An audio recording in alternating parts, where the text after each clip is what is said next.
Come on. There we go. Music. Bring the noise.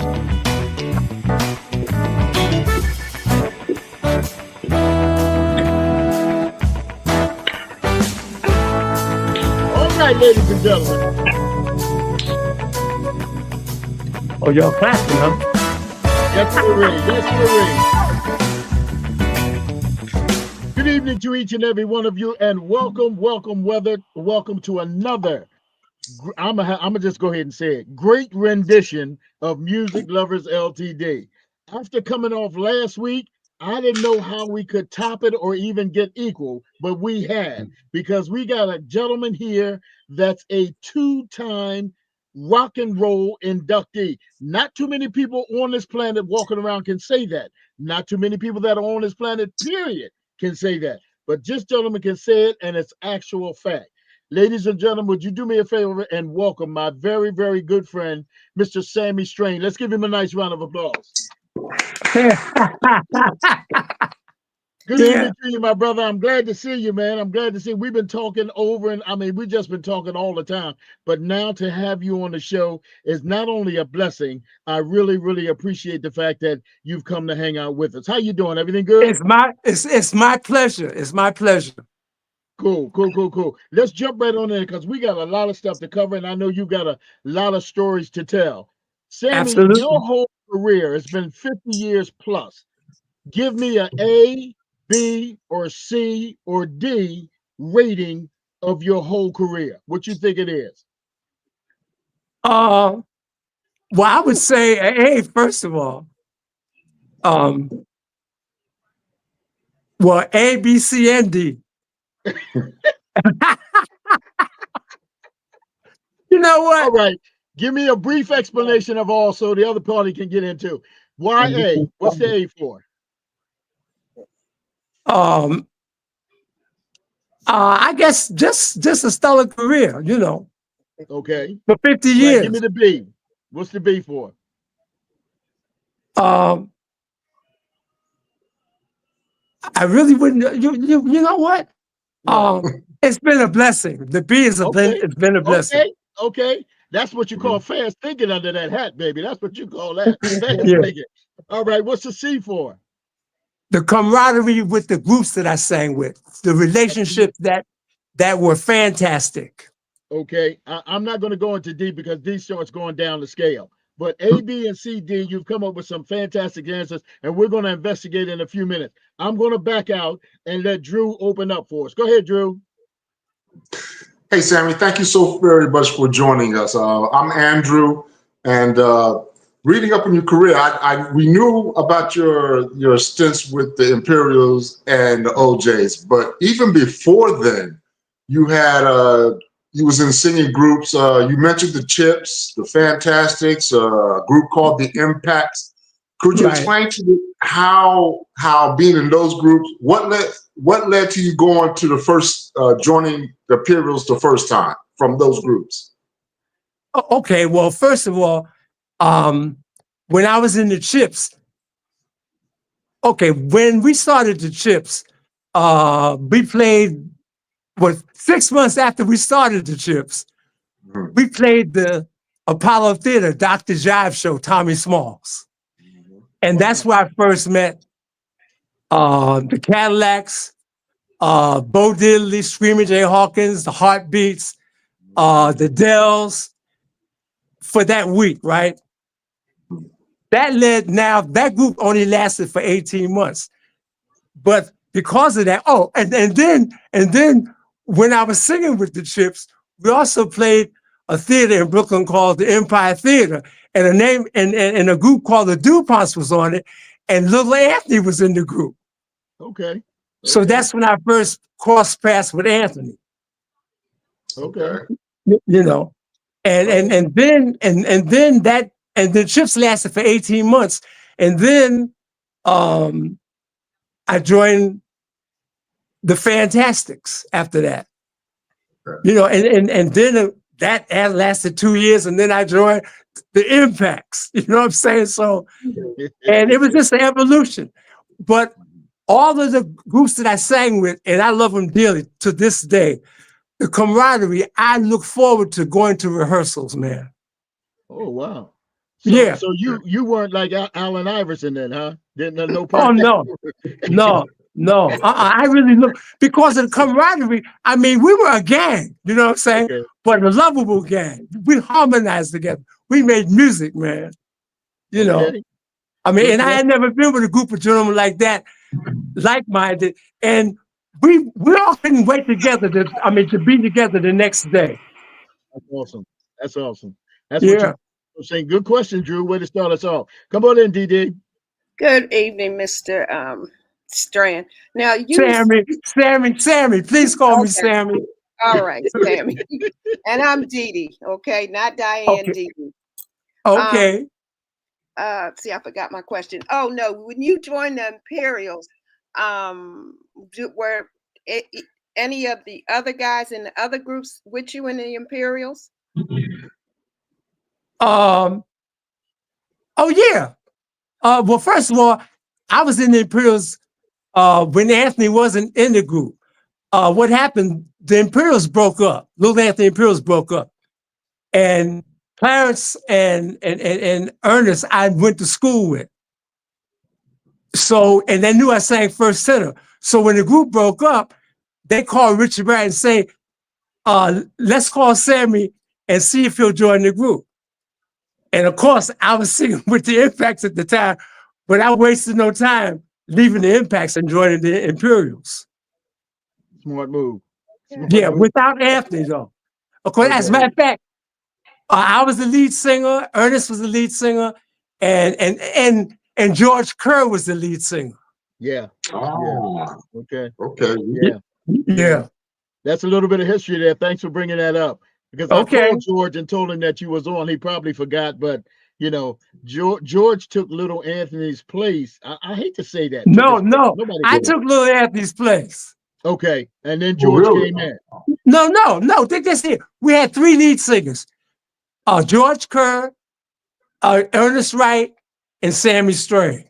All at the same time. Oh, okay. We, Okay. yeah, we all sang, as a matter of fact, and Richard Brad recorded all of us. Okay. Okay. Yeah. Okay. Good question, DD. Way to start us off. Sammy, you told us that you were headed down the wrong street when when an angel inadvertently came in and turned you in the right direction. Looking back on your fabulous 50-some year career, you already gave us a rating, but looking back at the music that you produced or that you sang and the music that's out there now, what is your opinion on the music today? Okay, well, first of all, everybody has a time. There's a season. We had our season. And I admire these people today because for first of all, most importantly, they own themselves. Okay. They Okay. hire and fire record companies. Okay. Okay. Back in the day, that wasn't heard of. Right. The record companies sort of owned us. Right. Yeah. And they paid us when they wanted to pay us. Okay. Okay. Yeah. These people are in charge of their lives. You know what I'm saying? Like Okay. Beyonce, Jay-Z. Jay-Z, Dr. J. I mean, from the up and coming to the older gentleman like Eric Benet. He owns his stuff. You know what I'm saying? We didn't own ourselves. Even the Jays, we didn't own ourselves. Okay. You know. Okay. And wait, perfect example. Prince owned himself. Okay. When he had that slave thing about, okay, they owned him at that time, but then he got away from that and became a multi-millionaire because he owned himself. Exactly. Exactly. Yeah, man. Exactly. We couldn't do that. We couldn't do that, but I wouldn't cherish those moments for a minute though, because it was a learning process. Listen, you could see the forest. Now there ain't no trees in the way. Good You know what I'm point. saying? I mean, they listen. Some of these they make one hit record and they're instant millionaires. I Yeah, love it. I love yeah, it. I yeah. love it. Okay. So I hope that answered your question.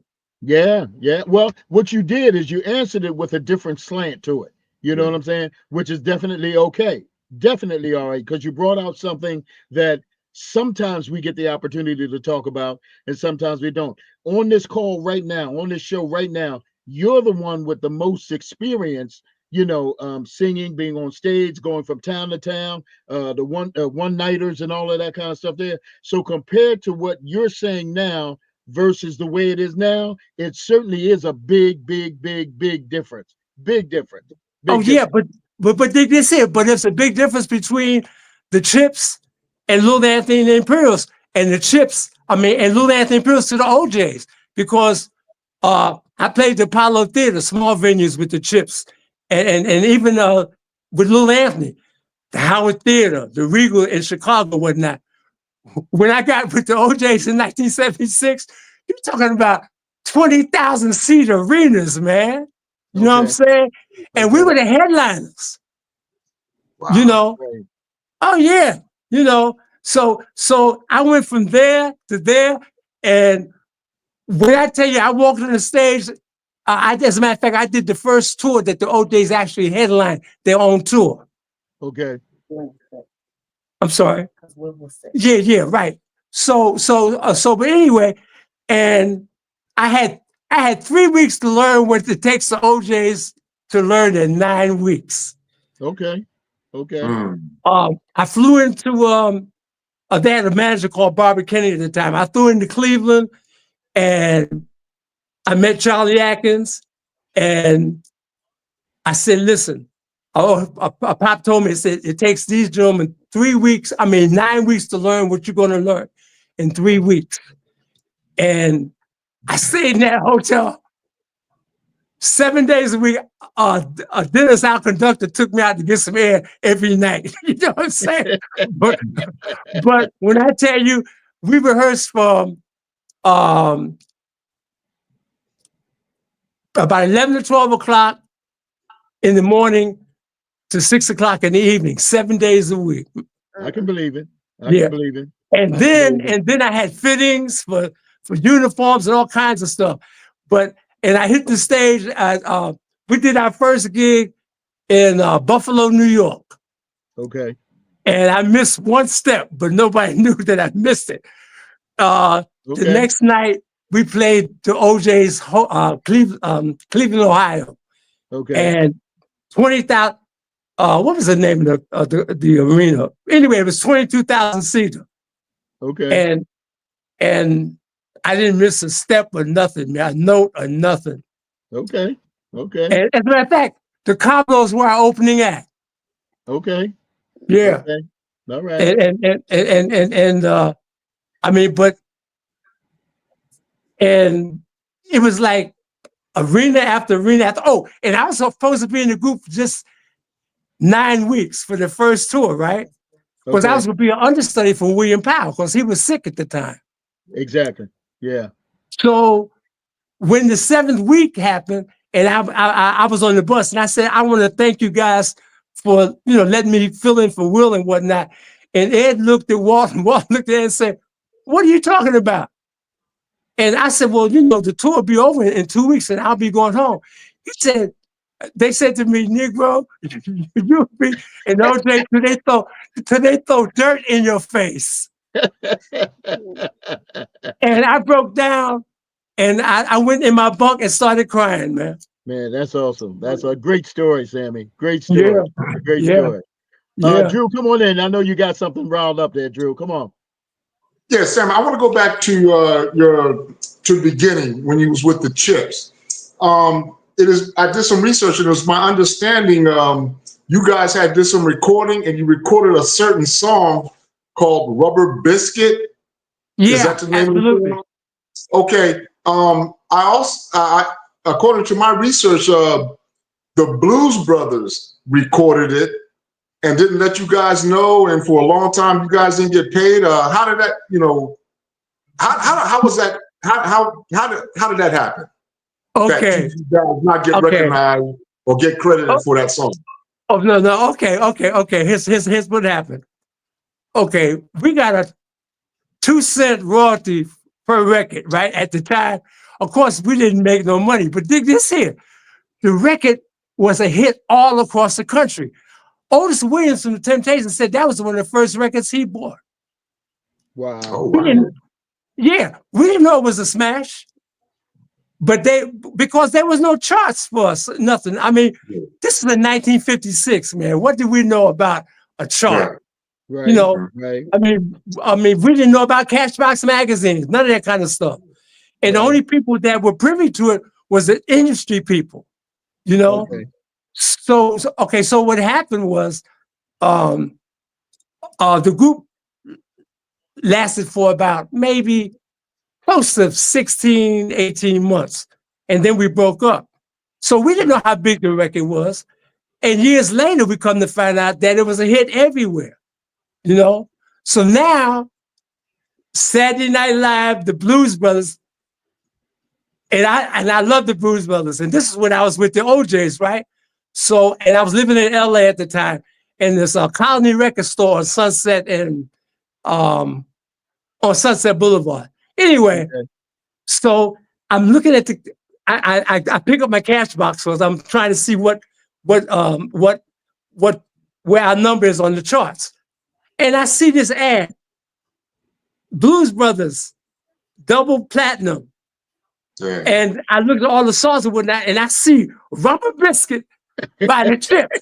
I said, wow. wait.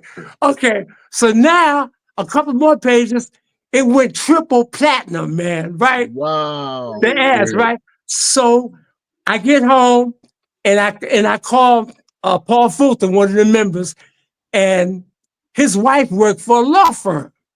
So I said, listen, we got to log this on. And all the guys were still alive, by the way.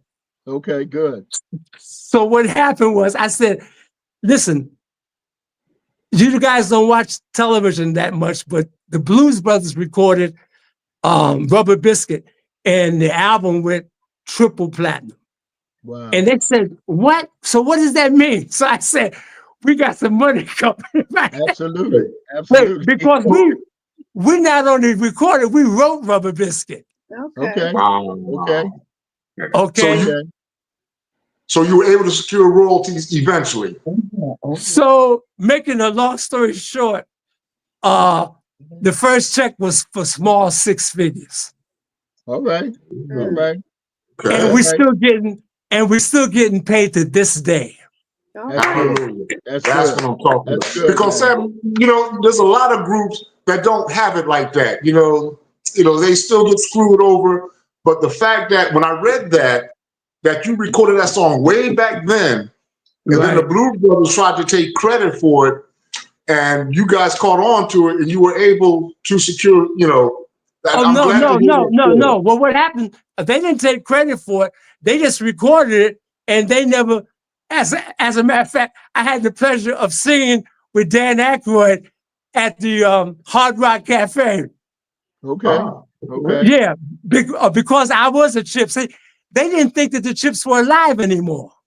Okay. Okay. So when I got inducted to the Rock and Roll Hall of Fame, Dan Aykroyd was there, and I walked up to Dan Aykroyd and said to him, I said, "My name is Sammy Strain. I was one of the Chips." And he said, "Oh my God!" He picked. As a matter of fact, Bruce Springsteen and this other guy was standing next to him. They flipped out. Man. Okay. Okay. Oh yeah, man. Awesome. They went crazy, and on the spot, he said, "I'm singing at the Hard Rock in Atlantic City. Would you please sing Rubber Biscuit with me?" And I sang Rubber Biscuit with him. Oh yeah, man. They didn't know that we was alive. That's awesome, man. Okay. So there was no animosity between you, Dan Aykroyd, and Belushi? Our names was on the record. Okay. Yeah.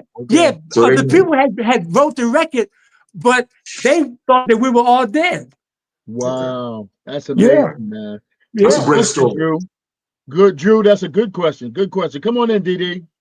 Now, Sammy, what was your feeling when you were called to go with the OJs? Oh, great question. Great question. Mhm. Okay. Well, what happened was, what had happened was, um, okay, um, I left Little Anthony in the Imperials in, I forgot what year it was, and what happened was, Dionne Warwick and Red Fox and I started a steakhouse in Los Angeles, California. Oh, Okay. I owned okay. the steakhouse. And I was out of show business for 2 years. So when I got the call from Charlie Atkins, I wasn't really doing anything. You know? Okay. Okay. So, what was the question again? Go ahead, Didi. Oh, To how did you feel when you got the calls to join the Join OJs? the OJ. Okay. What happened was Charlie Atkins called me up and asked me, would you like to be an understudy for William Powell? And I said, of course. He said, because in case he's not well, you can go on stage in his place. Okay, so I was supposed to be an understudy for William Powell. But when I started learning the songs that quick, the manager, the promoters, everything stopped the rehearsal and said, you're gonna go on stage for Will. Will's going in the hospital. And that's Yeah. how I stepped in. Wow. Wow. What a great phone call, man. What a great phone call. Good question, D. Good Well, okay, question. but dig this here. I Go also ahead. got a phone call from Richard Bragg to ask me if I want to be an Imperial. I know that. wow, I know wow. that. I You know both that. did. I know that. Richie was, and you and I have talked about this for a while. And you've known Richie a little bit longer than I have. We're talking, ladies and gentlemen, we're talking about Richie Barrett, the Richard Barrett. legendary. He just did everything. He was responsible for the Chantels and just so Little Anthony and the Imperials and so many other groups and what have you. He Oh, was wait, the well, he was mate. one of the Valentines. He sang with the Yes, he Valentines. did. Yep, yep. He was one of the major black men driving force in the music business in the early days. One of the major ones. Am I right with that, Sammy? Yes, he was the first Barry Gordy. Yeah. Okay. Okay. That's a good way to put it. That's a very Yeah, good way to put it. Very good way yeah, to put it. And yeah. Sammy, tell us about because you and I share stories about Richie. What was one of the toughest lessons or the better lessons that Richie taught you in your career about your career? Well, first of all, uh, he did the same thing with the Imperials. He wouldn't let them uh, hang out backstage with the other acts. They stayed in their dressing room. And he said, and so we took a lesson from that because he said that you don't want to be common. You know what I'm saying? You don't want to That's be. a good That, point. That's a very good I'm point. serious. I'm That's serious. a very good Because if they point. can get to you like that, so what he did, he sheltered the Chantels, Little Anthony Imperials, and the Imperials. So, and I took that from him like, well, you know what? That makes sense because what would Yeah. happen? Uh, some of the acts would be buying wine with the guys Right. backstage and all that. So you became a common person, you Got know, and you're supposed to be an untouchable. You got see you. what I'm That saying? makes sense. Yeah, they're That not makes supposed to be able to get to you like that. that makes sense, man. Yeah. That makes a lot of sense because So of the that's fact one of that the lessons. So that's one of the lessons I learned from him. that's awesome. That makes a lot of sense because of what you're doing and who you are. Not that you're so much better than anybody else, but Right, it's not supposed to be so easy for somebody to run up and how you doing, that type of thing. I got you. That right, makes sense. absolutely, absolutely. I That mean, makes so sense.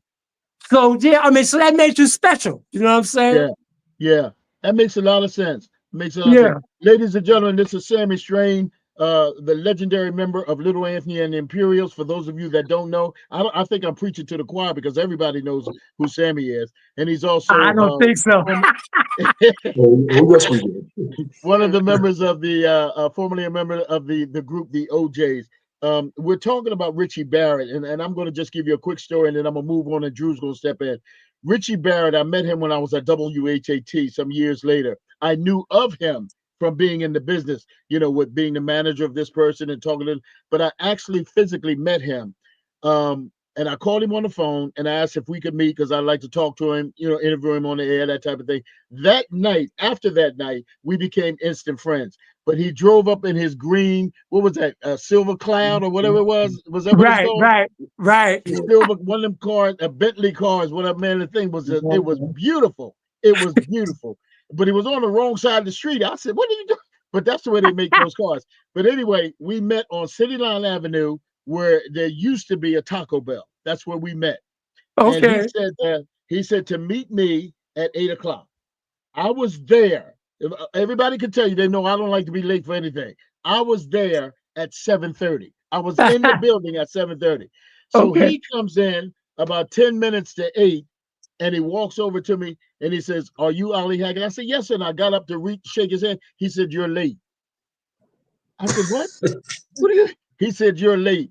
He said, "What time did I tell you to be here?" He said, 8 o'clock. I said, "I've been here since 7 days." He said, "You need to be at least 45 minutes in front of the time that you." And I said, so that was a lesson I took away. That's why I tried my best not to ever be late. And he gave me that face like he was going to scold me or walk away. You know what I mean? Right. He looked at me like very stern. "You are late." And I said, I was there. "You're late." So that lesson I learned from him. He's a great guy, man. Listen, I heard that. I learned so much from Richard Barrett, man. I mean, it's a shame, man. Trust me. He was a good guy. Like I said, he was a blessing in disguise. Yes, he was. Yes, he was. I was And so glad. I was good that I had the opportunity when he passed to speak at his funeral. I was so glad to do that because he was a monster of a man. A monster. yes, he was. Yeah. Monster of a man. And there's 8 million people in New York City, right? Yeah. We went over to look for him. As a matter of fact, I was singing with the Fantastics at the time. And we went to 1650 Broadway to all the record companies, and we happened to go into the inn office, right? And George Golden was in the entryway and whatnot. And he said, "Hey, Richie, there's a group looking for you. Maybe they could start your label," because Richard had a label called Princeton's Records. And he recorded the Fantastics. We did a song called Buddy's Girl for him. Okay. But it never came out. But it never came out. Okay. But we auditioned for him. And then he said, "You know what? One day I'm gonna come over to Brooklyn and join you guys at your rehearsals and whatnot." I said, "Yeah, right." So what happened was he actually kept my stepmother.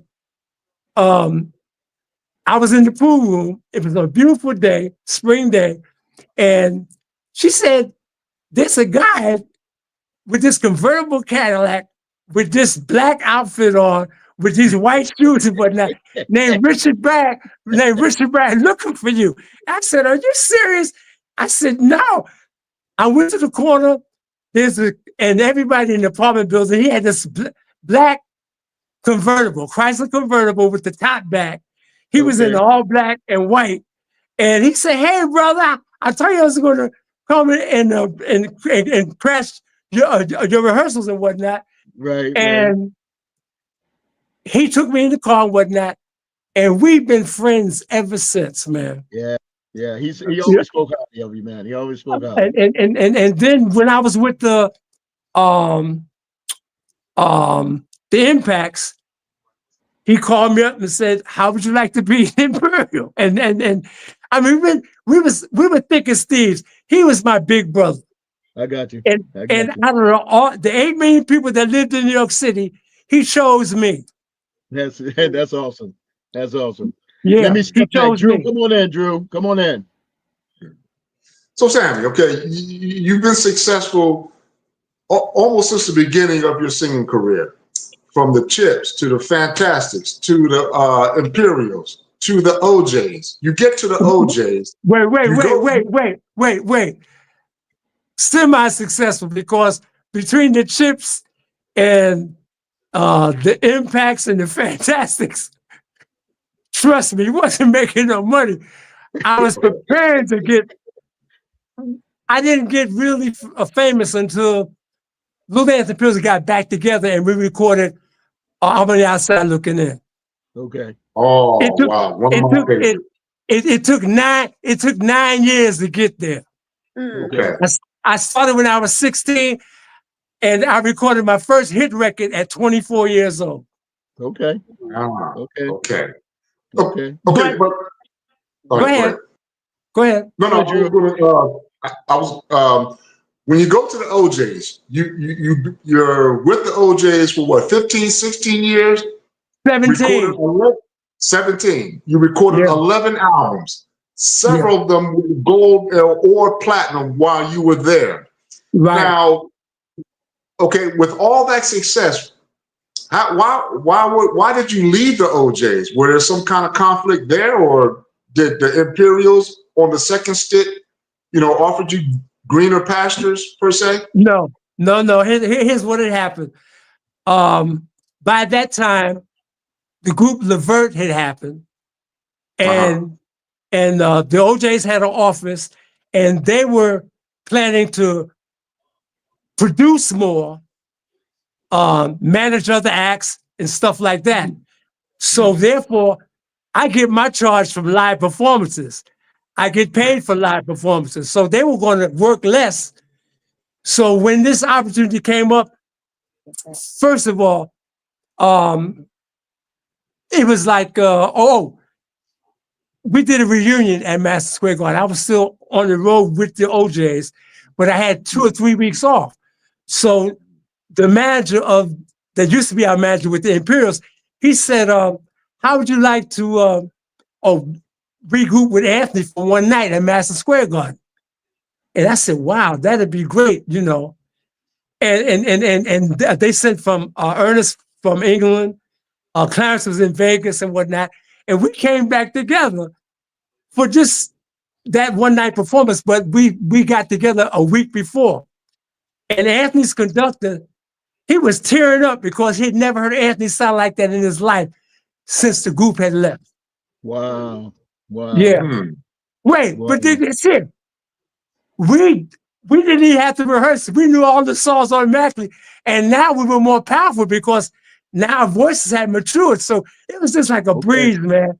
He said, okay, I'm on the outside looking in. We sang it without stopping. I hurt so bad. We sang without stopping. Yeah. I mean, it was like that. I mean, it was like riding a bike. Gotcha. Gotcha. Gotcha. Wow. Good question, Drew. Good question. Good question. Yeah. Come on in, DD. Now, the body of work with the OJs, did you write anything or produce anything? No, not at all. I didn't. But Ed and Walt did. Okay. Yeah. Right. Now, I always wondered. one Go of ahead. the I'm sorry. songs one of the songs that you did with the OJs used to be My Girl. My daughter was 2 years old. She knew how to use the record player. Okay. Tore my record up because she knew how to keep putting that record on. She messed my ass. And she is 49 years old now, and I was just with her last week, and she still plays that record. I said, girl, Are you serious? yeah, she would play that record. I would look for her, she'd be up there. I heard the record. I said, listen, I know that's not the radio because you could hear she'd be putting it, and when it stopped, go back and stop. I said, this girl tore my record up. That was hers. I gave it to her and bought me another. But I tell you what, please give her a big kiss for me and tell her I love her madly. But this here, I couldn't stand Used to Be My Girl. Really? No. Listen, before it came out, we were Dan Cleary was our manager in Los Angeles. So when he said what the single was going to be, I said, "Oh man, Dan, I hate that record." And the other guys wasn't too choked up either, right? I learned to love that record because in the wee hours of the morning, that guitar riff, you heard that first of all, that was the most played record on CBS and Philadelphia International that year. Yeah. Wow. Yeah, it was. Yeah. Oh yeah, man, I loved it, and the album went platinum, gold and platinum. Okay. Yeah. Okay. Okay. Good question, D. Here's another situation very similar to that. Very similar. Little Anthony hated Shimmy Shimmy Cocoa Pop. And until it started making money, that became one of his favorite songs. Yeah, that's right. That's right.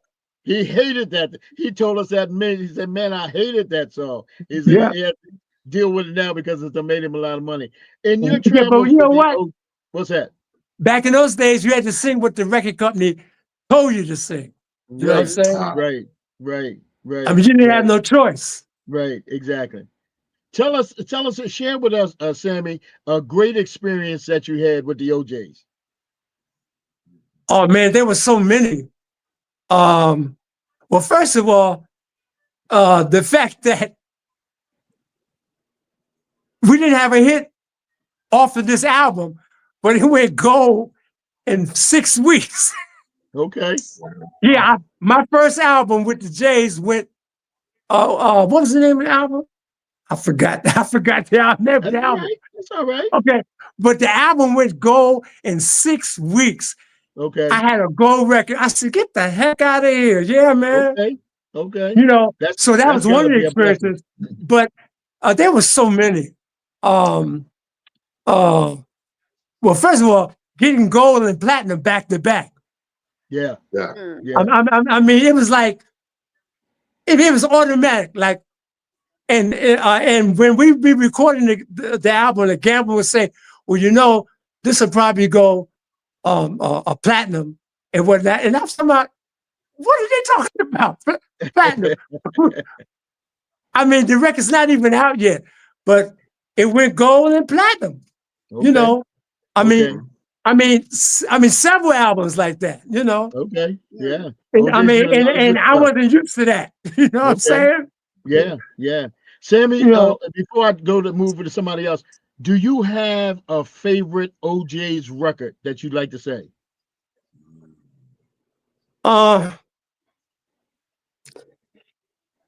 Yeah, but it's not. It's called "Friend of a Friend." Okay. Yeah. All right. I'll come back to that in a little bit. Go ahead, Andrew. Yeah, you mentioned "Used to Be My Girl." I thought it was a beautiful song when it first came out. There was another song, I think, and I believe that's off the "So Full of Love" album, if I'm not mistaken. There was a song on there called "Brandy." Oh yeah, when yeah. I was in the service, I was so not dumb and naive. I thought the song was about a woman, and then later on, people was telling me it was about a dog, and I couldn't rap. I played the album, 100 times, and then when I missed the lyric of when the dog's on his front porch and stuff. I said, "I hate dogs. How can I get fooled like that?" Right. So, this here. I was singing the song and didn't realize it was about a dog. Oh, so I'm not the only one. Okay. I don't feel so embarrassed now. Okay. Man, yeah, all the time I thought it was a woman until, some years when I got out the Army, it's about a dog. Yeah, listen, a lot of women, first of all, a lot of women named Brandy came down shows and whatnot.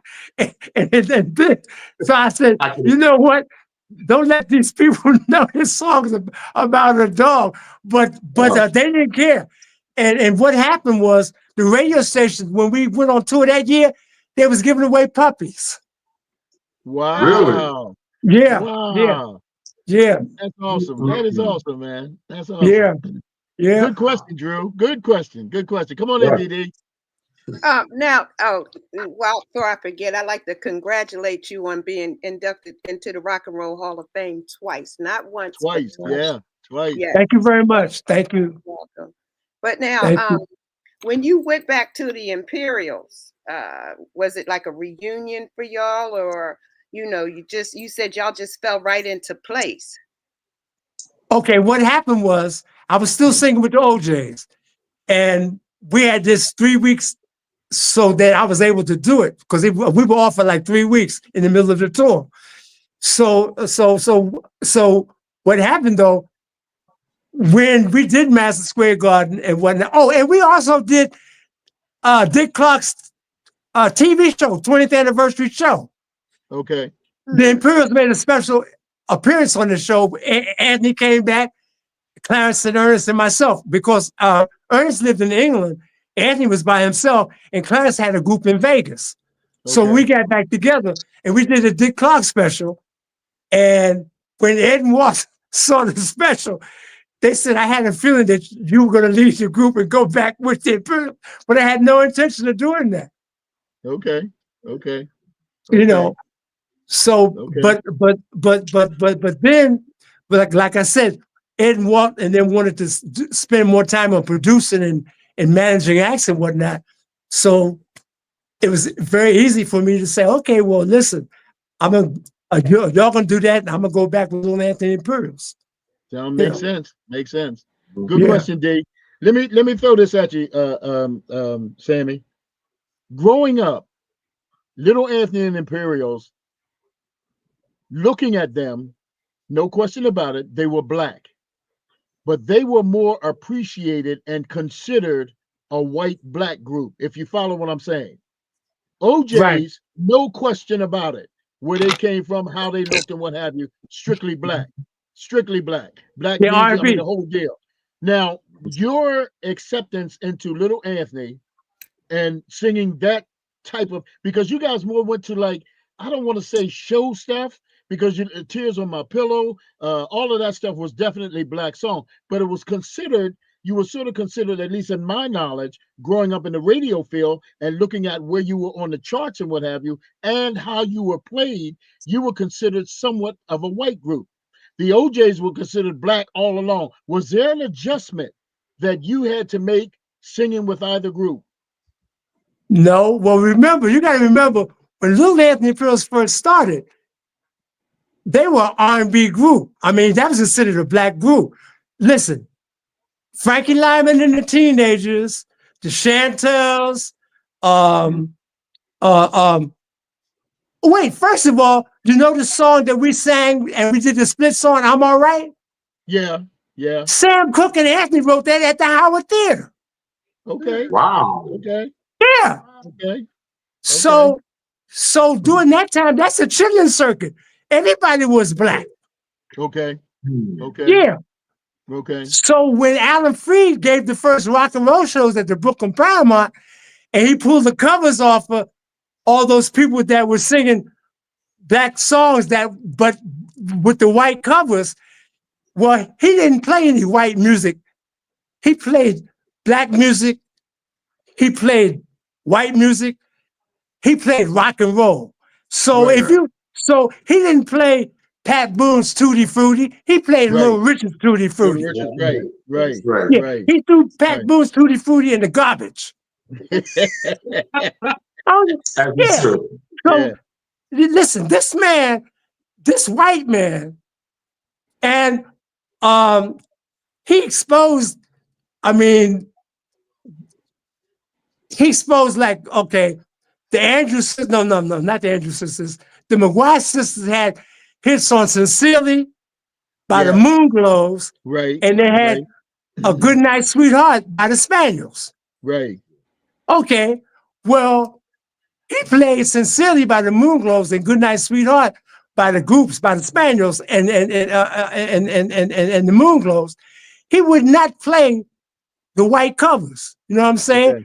Okay. And when we did these shows at the Alan Freed show, white and black acts were together. Okay. Yeah. Okay. You know, and all the kids from the tri-state, from Connecticut, from Long Island, from Pennsylvania, whatnot, he had this show at the Brooklyn Paramount, and they came from the 5 boroughs and the tri-state, and they could see in living color Frankie Lyman and the Teenagers, the Platters, Lou Richard, okay, but they saw Buddy Holly and the Crickets, okay, Dwayne Eddy and whatnot, and they had the Chantels, the Shirelles, okay, but they also had the Dixie Cups, okay, the white groups. he did all of them together. So the first show that the Alan Free show was like 14 acts, black and white. Okay. You know, so yeah, but we didn't change our show on the children's circuit. It was what it was. You know what I'm saying? All right. Yeah, All right. we were considered Dr. Jive or Lord Fauntleroy, whatever it was. We were a black act. Right. Simple as that. Right. Right. You know. Okay. All right. Yeah. All right. But Thank you for so that. now, Thank you for that, but bro. wait. But now, years later, when and by the way, when when the Alan Freed thing happened, now when the Motown thing happened, because the Motown and the Beatles was the shot heard around the world musically. Yes, it was. Yes, it Okay. Okay. And Motown was a one in a lifetime event, a once in a lifetime event that will never happen to this day. It has never happened again. Right. Okay. That many black acts, superstars to this day. Okay. Right. That could never happen again. But when we would play the Apollo Theater for a week or the Birdie K show for 10 days, as a matter of fact, that's where I met all the Motown acts, the Supremes, the Miracles, the Temptations, the Four Tops. The same show. We were on the same, Little Anthony and the Imperials, Jay and the Americans, Tom Jones, Dusty Springfield on the same show for 10 days. Okay. 5 shows a day. Okay. And the camaraderie that was there, man, white and black groups together, Latin groups, okay? Awesome. People in the Headhunters, they were Latin people from Los Angeles, California. Okay, now what happened when those acts got so big that the Temptations and the Supremes could pack Madison Square Garden by them 22,000 people. Yeah. The Apollo Theater only, I think it held about 1,800 people. Okay. So rather than you do 1,800 people 7 days a week, 4 shows a day, and you could do Madison Square Garden for one night, that's how the music got separated in that whack and acts. So now you got white acts going this way and black acts going this way. But now we packing arenas. Okay. So that's what killed vaudeville, tail end of vaudeville, because the Apollo Theater and the Regal Theater, that was vaudeville theaters. Okay. Okay. Yeah, that was it. And the last vaudeville section of the vaudeville theater was the R&B acts that played the Howard Theater and the Regal in Chicago, and the Royal in Baltimore, and the Apollo in New York. Yeah, and the Uptown in Philadelphia. Right. Okay. Right. But now, when these acts come to the Spectrum or the Forum for one night, 22,000 people. Yeah. So that's what killed the theaters. I got you. Kill the small ones. Yeah. Yeah. That's like Lowe's and Home Depot killing all the little mom and pop stores on the corners. That's like absolutely, that. absolutely. Yeah. I mean, but it was better for the artists, though. Yeah. You know what I'm saying? Because now what would happen now? You would have to. Okay, we would play Boston Garden on Friday night. Saturday night we would do New York City. Sunday night we would do Philadelphia. Okay. 22,000 seaters. Right. Then the next Friday we would go to Charlotte. Right. And then the next, and then that Saturday we would do Greensboro, you know, and then Sunday we would do Atlanta, Georgia. You know what I'm saying? Moving on down all 22,000 seaters. Right. Yeah. I got you. All right. Thank you, my brother. Come on in, Drew. Sammy, I gotta say this, man. It's hard for me to, as I look at you now, it's hard for me to believe that you're in your 80s. You don't even look 50. You got that fly ass shirt on that I want so much. I'm going to K&G's first thing in the morning to see if I can find something similar to that right now. But having said that, here's my question. I know you said you're retired, man, but you look so vibrant. You look so energetic. Do you ever get the itch to think that maybe you might want to do it again or get back up on stage? Because you definitely got the persona. And again, that shirt, man, I'm about to follow you on stage, man. I don't know, but do you ever get the itch to? Have you ever thought about? Well, maybe I should, get another swan song. Have you ever considered that, sir? I'm gonna tell you one question. I met the love of my life, okay, almost 28 years ago. I've been married. I was married 4 times, and Really? yeah, I married my first wife at 22 years old. And that lasted maybe 10 years or whatever. Anyway, make a long story short, I met this woman and she came into my life and she was everything I ever wanted. And she was a Christian woman.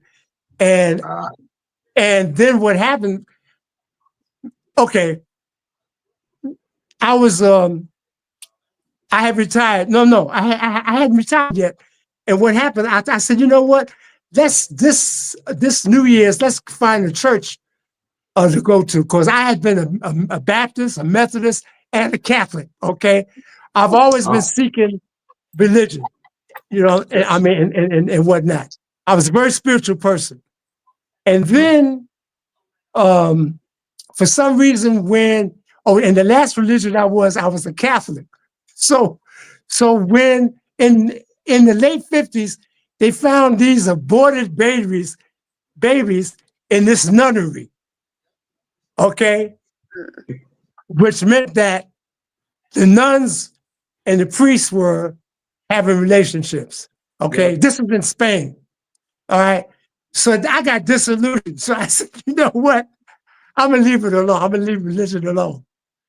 Then I come to realize that I didn't do this on my own. God was with me every step of the way. Yep. Right.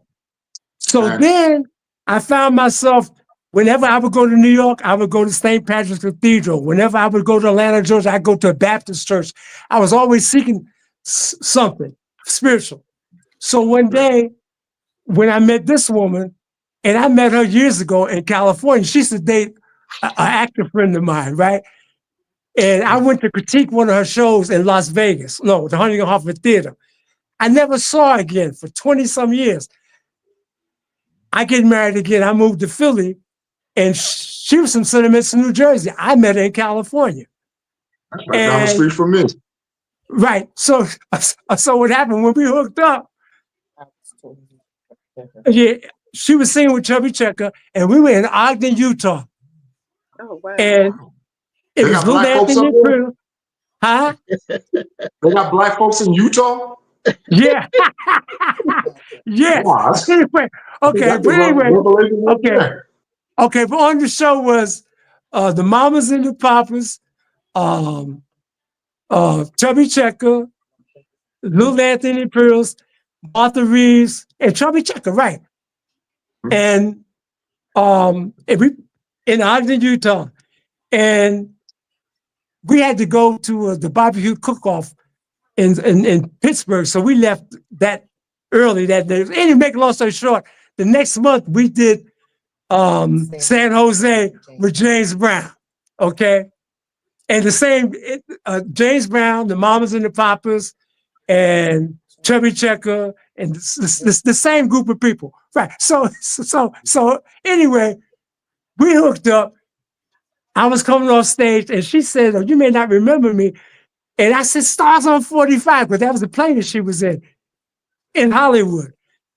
And I said, yeah, right. She said, "Well, why are you here with this group?" I said, "That's the original group that I sang with before I sang with the OJ." Well, she already knew me as an OJ, right?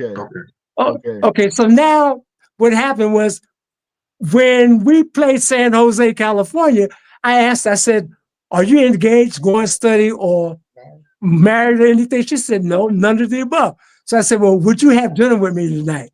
And so we stayed to see James Brown. So all the restaurants were closed. So we had breakfast at Denny's, right? Mhm. Make a long story short, we've been together ever since. That's awesome, brother. That's awesome. God That's bless you. awesome. Okay, we did this here. So now I asked her to find a church for us. We were still in show business, and a non-denominational church.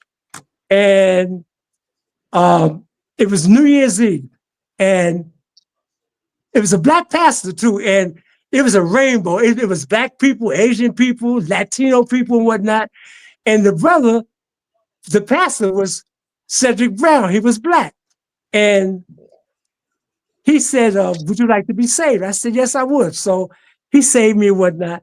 And then he looked at my wife and he said, "Would you like to be saved?" And she said to him, "I'm already a Christian. I was just waiting for him." And Awesome. I Awesome. said, "Wow." And I mean, and I was teary-eyed at the time. It didn't make a long story short. We've been together ever since. We've been married 24 years together, 27. God bless you. Congratulations. God bless you. Congratulations. Congratulations. Thank you very much. Congratulations. And the next birthday, she better give me a call. Come on in, DD. We're going to start our closing out now. Come on in. Sammy, do you still talk to any of the people that you ever sang with? Yes. First of all, I talked to Eddie when his daughter died. And I talked to Walter maybe about 3 or 4 weeks ago. And I talked to Bobby Wade. I talked to Harold Jenkins in Vegas that sang with the Imperials. And I talked to Clarence and them sometimes, you know. As a matter of fact, the last time I talked to them, we were all together in Atlantic City, of course, as a group. But I talked to them maybe 2 or 3 times. But basically, hey, I'm retired. They know that some of them are still working, you know. Got it. Got it. Wait, but you can only get me because this is my landline. I don't have a cell phone. I gave up my cell phone 20 some years ago when I retired. Gotcha. Oh, wow. Gotcha. All right. Well, DD, you want to say your goodbyes? We're going to start our goodbyes now. You want to say that? Sammy, it was a pleasure talking to you and, listening to all the background and everything. And like I said, it was a pleasure. And I'm going to tell my daughter that I talked to you. Okay? I'm going to tell her. Thank you so much. It was a pleasure talking to you also and meeting you. Come on in, Drew. Sammy, thank you so very much for joining us, man. You were very energetic. I mean, the stories you shared, man, I'm just in awe of you. And please, let me say this now. I'm going to beat Ollie to the punch, man. I want that shirt whenever you decide to give it up. I want first dibs on that shirt. All right? Thank you so much for joining us, sir. Okay, but dig this in. Now, my sign off, like Don Cornelius, I wish you love, peace, and chicken grease. Okay. Holla. Sammy, my brother, I thank you so much for spending time with us. And Deborah, I'll be talking to you guys soon, hopefully. And hopefully we can get together on a personal level. But I appreciate you coming on the show and exchanging your ideas and sharing your memories, because that's what's important. That's what the show is all about. The music is going to be there. And not that we're denouncing or putting that to the side, but the music is going to be there. But with this show and with us, it's the stories behind the music that make it all happen. You know what I mean? People can, unless you or some other artist tell us what happened back on stage or around the corner at this show, we don't know about it, because you're not going to read about it on the back of an album cover or the insert of a CD sleeve. You have to tell us, and these are some great stories that go along with the music.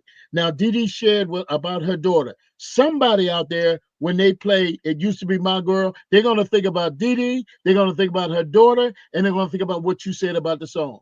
These are the memories that we try to create on Friday nights with our special guests like yourself. Okay, well, thank you, my brother, and of course, I love you, and you can't do nothing about it. But there's a part 2, man. Do a part 2. We have to. We have to. We have I to. agree. We definitely have to. We definitely have, and you best believe I will.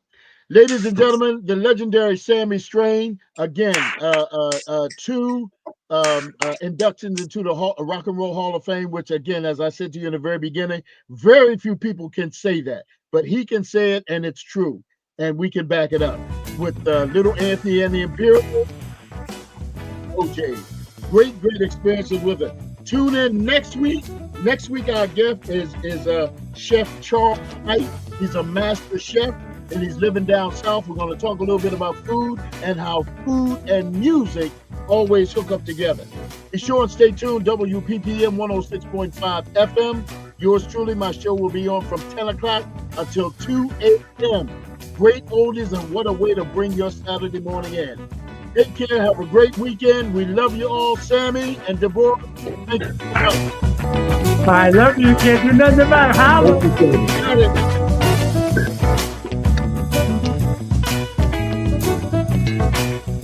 Good night, everybody. Good night.